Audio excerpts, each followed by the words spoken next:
Yes, yes, yes, yes. Okay, so welcome one more time. Uh, it's another day, another week that the Lord has given us. We are so much happy. Personally, I'm glad and with a lot of joy in my heart. I welcome all of you to today's topic. Before that, I want to say that thank you so much for them that have given me hope and courage to keep pushing on with this. Some of you have come to my DM and they've encouraged me so much. Someone was telling me that uh, he is always waiting to see what I'm going to post next, and I was like, really? I just began the other day, and so that one is really, really much blessing my heart as a person. Uh, if you see this again and you feel you're blessed, kindly come back to my comment. Rather, you can come back straight to my DM. You can come back to my, if it's on Facebook, it is on TikTok, you can reach me. So today in this video, I'll post my email account that you can be able to reach me directly. Uh, I have been going through a lot of series of events in my heart, in my life. And so I was asking myself a question today. Why is it that people make permanent decisions based on temporary conditions? So I'm here today to encourage somebody, or rather to teach somebody never to make a permanent decision based on temporary things. Maybe you belong to this particular group of people or friends, and somebody might have made a joke with how you dress, with how you speak, with your accent, and this might have gone beyond your limits to the level it has touched your heart in a given way, negative per se. And you feel that the best way is to alienate yourself, rather to separate yourself from this particular group. I may not know to what level you guys have gone in your friendship as a group, but I'll tell you, do not make permanent decision based on a temporary condition. Number two, sometimes you belong to this particular family, this particular we call them uh, you see, sometimes from where you are born, your extended family is a bigger one. Do not separate yourself. Sometimes you feel like you want to separate yourself from the all of your clan. Other people will teach you to get out of your clan, to make your decisions on your own. I will not teach you not to do that. But what I'll say is, before you do that, find a way to know. Are you making, like, you see, you feel like you want to come out of it. And sometimes, do not rush into leaving your clan because either somebody said something. Maybe you do not contribute in the things people do. You do not appear in, family gatherings based on your own reasons. And when they speak about it, it gets to you in a way you feel like you want to separate yourself from them. This one, I'll tell you, is a temporal condition. Do not base your, uh, you know, do not base your decisions on such. Let it be something that has proof, something that has deep, it has gone for some time. You've spoken to these people, they are not changing. So if you change, rather make a decision based on that, well and good, but not just rush quickly to make decisions. Number three, you're a woman, you're a lady, you've been having a man in your life that you promised yourself to get married to. And then you realize that this man, at some point, life and financial lifestyle, financial breakthroughs in his life is not coming as quick as much as you'd want it. And maybe some men are coming to you with much more goodies than him. Do not make a permanent decision based on this because you may not know tomorrow. Nobody knows tomorrow. Nobody knows tomorrow. If I tell you my whole story, one day I'll do a clip and I'll show you how my life has been.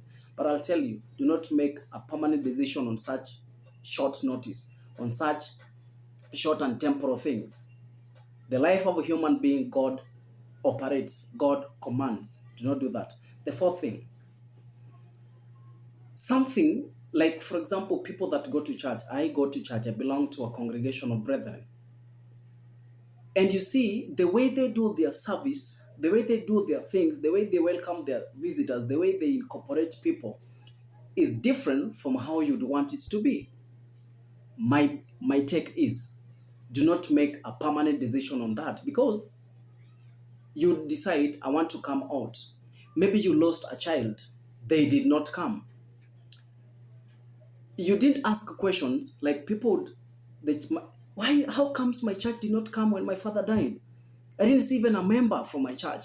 And then from then, you decide never to go back to that church again. I'll tell you, you're making a mistake. You're making a permanent decision based on a temporal thing. Go back to church and ask questions. What is it that happened? Maybe the church is also going through something. Maybe let's say they were going through, like right now in Nairobi, churches are being demolished. Along Huruma, Mathare, places, people are going through hard time. If they were busy concentrating on how to, move their church properties, and you're also busy with the burial from your family, which one is more important? They will concentrate on their church properties first, and then they will listen to you once you come back. So never make a permanent decision based on a temporal thing. Another thing, parents, you have a child that doesn't promise to come, like do things the way you'd wish. They fail on and off. The academic progress is not coming as quick as you'd wish. Do not cast them. Do not speak bad about them. Do not pull them back. Like, you're so foolish. I feel like wasting my finances on you in school to see you through school. No, don't do that. You're making a permanent decision based on a temporal thing. Somebody said one thing. There is nothing that has so much broken, so much scattered that can never be brought together. There is nothing that has scattered so much that can never be gathered. Let me tell you, there is nothing that has happened so bad that you cannot change. Everything is changeable. Everything can be solved. That's why, even in the human race, when God realized that you have sinned so much against him, he realized that there is nothing that can be done. He decided to send his only begotten son, Jesus Christ, to die on the cross for all of us, to give us back to himself, to take us back to himself, to draw us back to himself. Maybe you are in marriage. You're battling a given aspect of life in your marriage.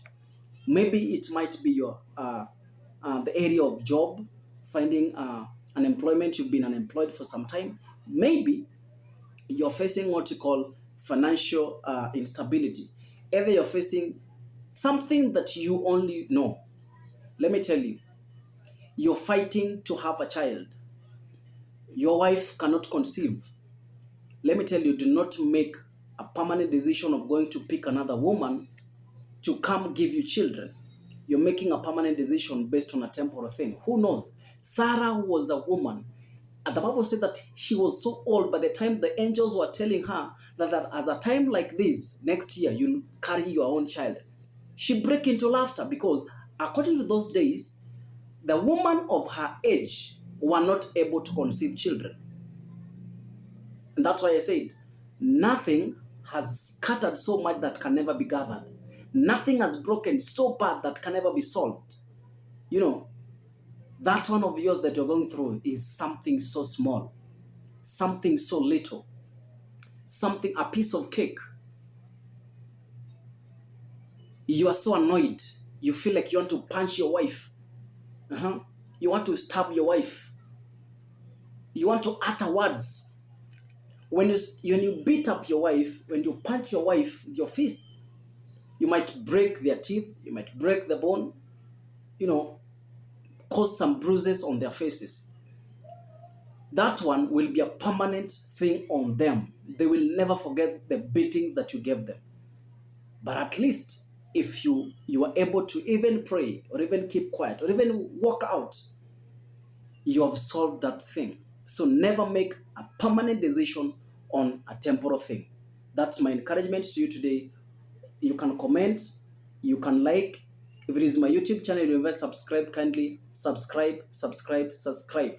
Like, comment, and share. May God bless you so much. Have a lovely week. And the rest of this month of May, may God bless you and keep you. May God shine his face upon you. May God shine his countenance upon you. May he bless you. May he bless even your pockets, your children. May sickness never find you. May you get a job when you're unemployed.